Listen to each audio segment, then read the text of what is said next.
Je pense que Tyson Fury ne s'attendait pas à prendre des coups avec une puissance telle que la puissance de Francis. On va parler du combat entre Francis et Tyson Fury. Chacal, continent camerounais, tu sais déjà. Déjà que le Camerounais, il avait déjà une hype. Là, Chacal, Francis, il a mis la barre, je ne sais pas comment te dire, très haute. Tyson Fury, inexistant. Inexistant. Il a même fait des trucs qui m'ont fait halluciner. Parfois, dans le combat, il se baissait comme s'il avait peur et il ceinturait Francis. Qu'est-ce que tu fais? Soit Francis, il a un bouc de marabout. Là, je dis chapeau bas parce que non, elle a fait du good job. Et je pense pas qu'il a un marabout. Et vous savez très bien quel est le jugement sur les marabouts. Qu'Allah nous guide. Je pense que Tyson Fury ne s'attendait pas à prendre des coups avec une puissance telle que la puissance de Francis. Je pense qu'il n'a jamais mangé une patate d'un Camerounais, tout simplement. C'était la première fois. Le continent camerounais. C'est pas la même chose. Donc je pense que dès les premiers coups qu'il a pris, au corps comme à la tête, il s'est dit non. I can't do it. Il n'était plus dans le combat. Il s'est dit non, là, il ne faut pas que je prenne un coup. Il n'était plus en mode je marque mes points, je suis le champion. Il était en mode il ne faut pas que je prenne un coup. Il y avait des coups quand même dangereux, hein, mais Francis, il a une qualité que j'ai aussi. Il frappe très fort. Donc moi, je frappe aussi fort que Francis. Si ce n'est plus, et il encaisse, comme moi. Et c'est rare de voir un mec qui frappe fort et qui encaisse. C'est son cas. Des fois, même Tyson Fury, il mettait des patates qui touchaient. Francis, il ne bougeait pas. J'ai dit, c'est un alligator. Il était peut-être à la bagarre. Il faisait les bagarres de rue à Birmingham. Mais nous, on a grandi au Cameroun. J'ai grandi à Bati. À Bati, je bagarrais avec les ours. Les ours, même c'était mes petits frères. Tu vois ce que je veux dire? Francis, il est au-dessus de la mêlée. À un moment, Tyson Fury, il met une droite. Bah, il se fait contrer. Ouais, je crois. Là, c'est une dinguerie ce qui s'est passé.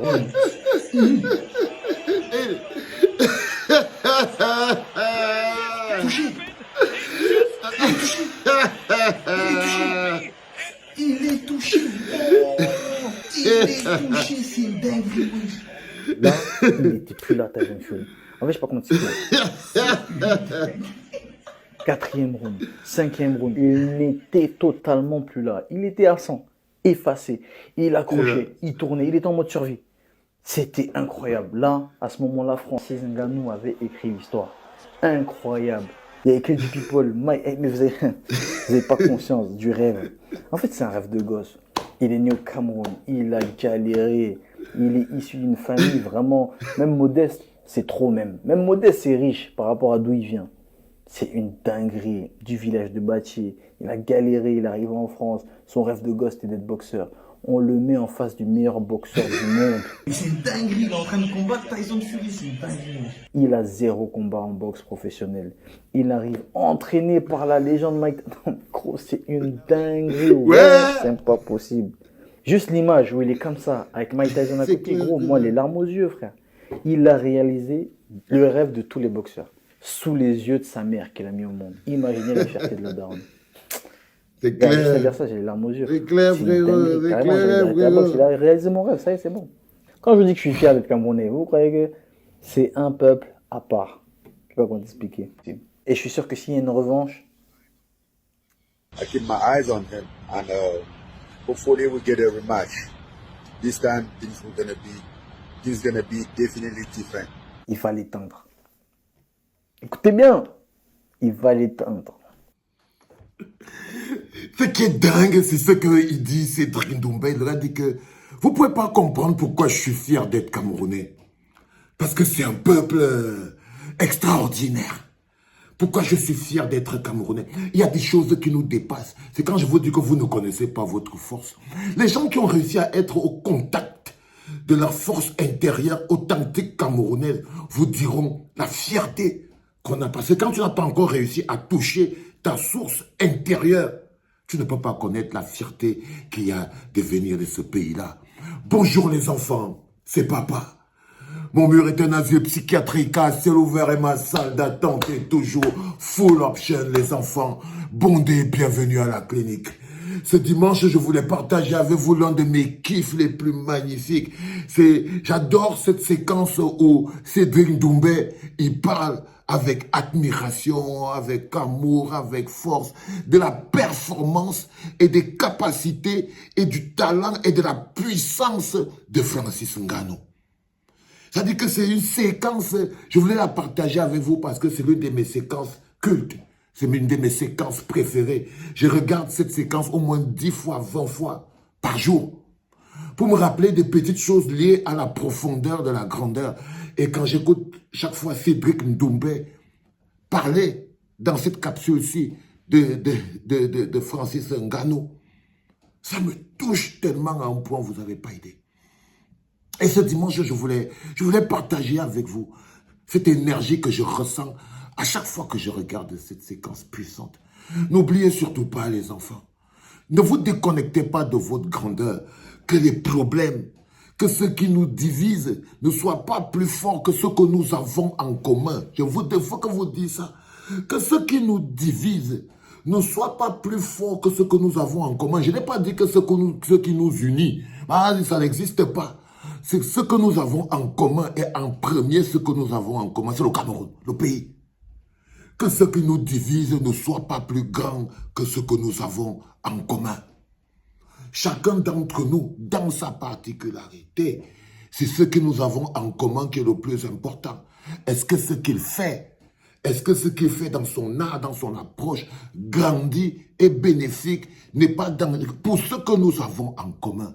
Et vous voyez, en tant que continental pour le Cameroun, dans la perception du Cameroun à l'international, en tant que pays, quand on sort de nos bagarres individuelles intérieures en tant que pays, ces deux combattants de haute facture, ce qu'ils font est bien pour ce que nous avons en commun, c'est-à-dire le continent, le Cameroun. Et je ne peux pas m'arrêter, je vous dis toujours que ça m'est totalement impossible. J'ai une time-là très vaste, nous avons une clinique. Par exemple, là on sait qu'il ne faut pas lésigner. Il y a Cédric Doumbé qui il va pas montrer seulement que la puissance vient du continent. Il va faire illuminer le continent contre Baki. Ce sera au Bercy, là-bas au PFL de Paris, les enfants. Ne perdez pas ça de vue. Ne perdez pas ça de vue, ce sera le 7 mars. Ne perdez pas ça de vue. Le 7 mars, l'histoire du Cameroun, un enfant du pays, va essayer de nous faire à un moment passer un peu de bombe sur la perception qu'on a du Cameroun. Prenez bien les mots que j'ai dit. Vous savez, quand vous marchez au Cameroun, quand je marche là-dehors, quand quelqu'un dit, ouais, on est venu du Cameroun, on parle de Francis Ngannou. Est-ce qu'ils savent que quand je m'énerve ici, j'enfonce les côtes de Francis Ngannou sur son attitude par rapport aux dirigeants du Cameroun? Parce que ça, c'est nos bagarres internes. Mais quand je marche dehors, je suis fier. Je suis fier. Je suis fier. On m'appelle même parfois Francis Ngannou. Quand il marche là, non? Et quand on m'appelle souvent Francis Ngannou. C'est-à-dire que c'est comme l'allemand, le centrafricain, le belge, le suisse, le français. C'est le rapport international de peuple que j'ai avec lui en fonction des réussites des gens de notre peuple à l'échelle mondiale. C'est là-bas, on est au marché mondial des valeurs.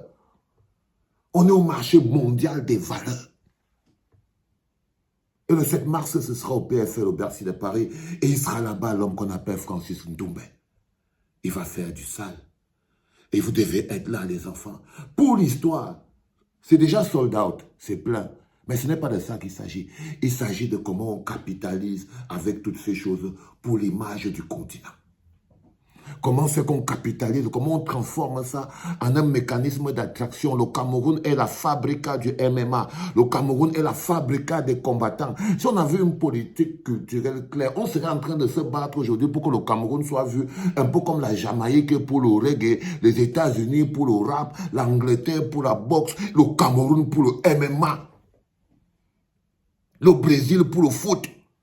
Le Cameroun pour le MMA, parce que vous ne pouvez pas avoir un gars comme Francis Ngannou et Cédric Doumbé, deux piliers. Et vous ne définissez pas que c'est quelque chose qui est lié à votre appartenance à ce pays-là. C'est ce génome particulier qui fait que vous donne votre particularité et c'est ça qui permet de définir aussi un pays. Au-delà de, il n'y a pas l'eau, il n'y a pas le courant, il n'y a pas l'électricité. Les bagarres se mènent à plusieurs échelles. Je voulais partager avec vous cette séquence de culte que j'adore. Et vous assurer, je suis content d'avoir déjà mon ticket. Donc, on sera à Bercy, hein, pour soutenir l'homme qu'on appelle Cédric Doumbé. Ça va être énorme. Ça va être énorme. Et les enfants, je voulais partager avec vous ce bonheur au milieu de tout ça. Parce que c'est dimanche aujourd'hui. Vous voyez ce que je veux dire? C'est dimanche. Et dimanche, on fait du bien. C'était papa.